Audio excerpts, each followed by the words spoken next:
I'm Kara Jane, and today we're going to make a chocolate buttermilk cake. This one is really similar to the vanilla buttermilk cake that I have on my channel. I'll put a link in the description below if you want to check that out too. But this is the chocolate version. It's so good. You're going to bake it in a 13 by 9 inch pan.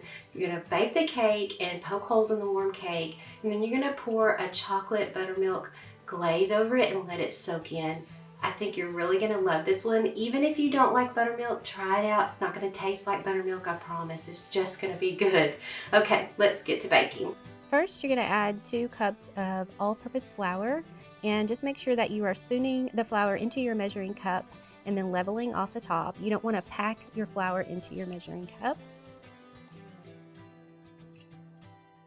And then you'll do the same for the cocoa powder, and you'll add 3/4 cups.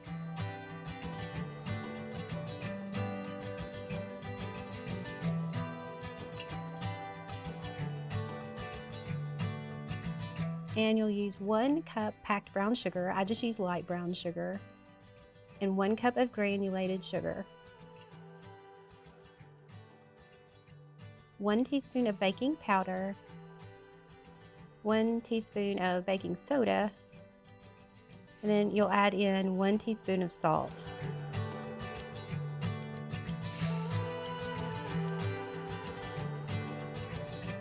And then just take your mixer and mix all the dry ingredients together.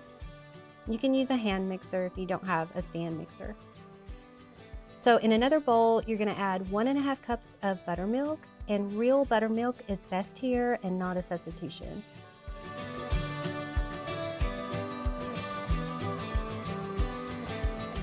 Then add in 3 whole eggs plus 1 egg yolk.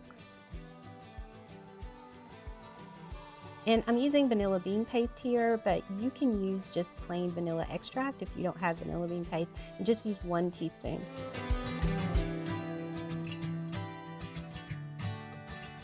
And you'll add in 2 tablespoons of vegetable oil.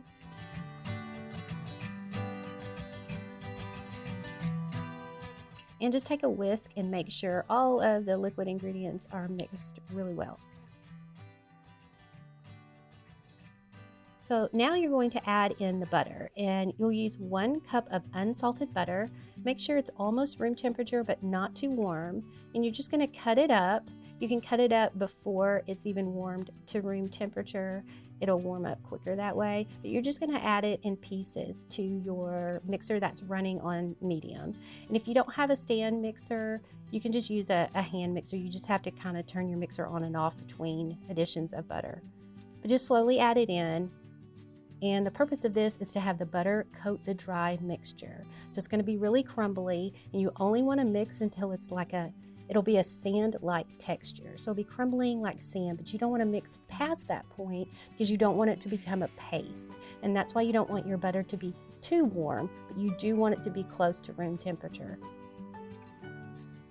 Okay, after that, you're going to add half of the liquid mixture. You're going to turn your mixer on medium, and you're going to mix it for a full minute.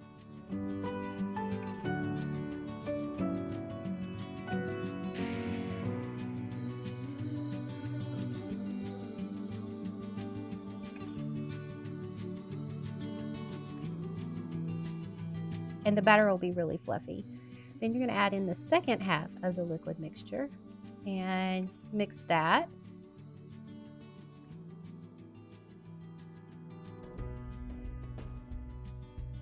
And you definitely want to scrape down the sides and the bottom of the bowl and then mix again. At this point, you want to be careful not to overmix, so just mix it until it's well combined. You don't have to go a full minute this time, because mixing too long at this point will give you a dense cake.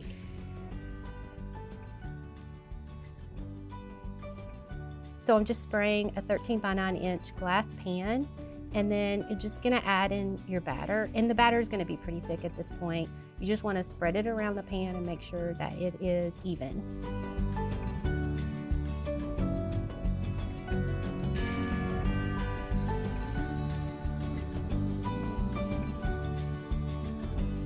And you're going to pop it in a preheated oven at 325 degrees Fahrenheit for about 50 to 55 minutes.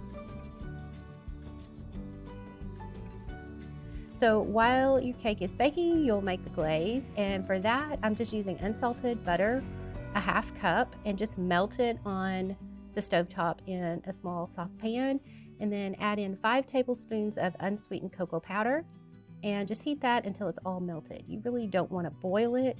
You just want to heat it up until everything's good and melted. Take it off of the heat, and after you've taken it off the heat, you're going to add in a 1/4 cup of brown sugar and 1 teaspoon of vanilla extract and mix that up really well.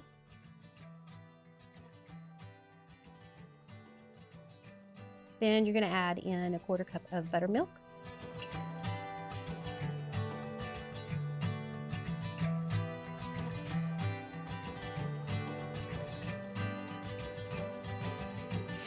Then you're going to add in the confectioner's sugar, 1½ cups. And it's really helpful if you can sift your confectioner's sugar before you add it. If you don't sift it, you could get lumps in your glaze. They'll eventually dissolve, but it'll just take it longer to get smooth.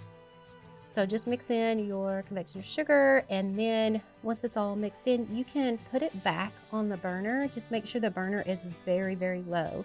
You don't want the glaze to firm up on you because you want to be able to pour it, but you don't want it super hot. So just keep it on low and mix it every now and then while your cake bakes. So once your cake is baked, take it out of the oven and pop it on a rack. And let your cake cool for about 15 minutes. And then take a skewer and poke holes all in your cake. I'm just using a wooden skewer here.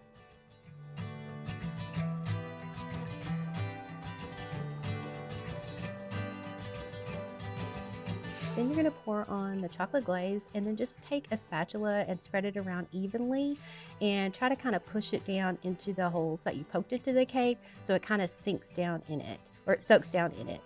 And then you want to let the cake set up like that for about 30 minutes before cutting and serving.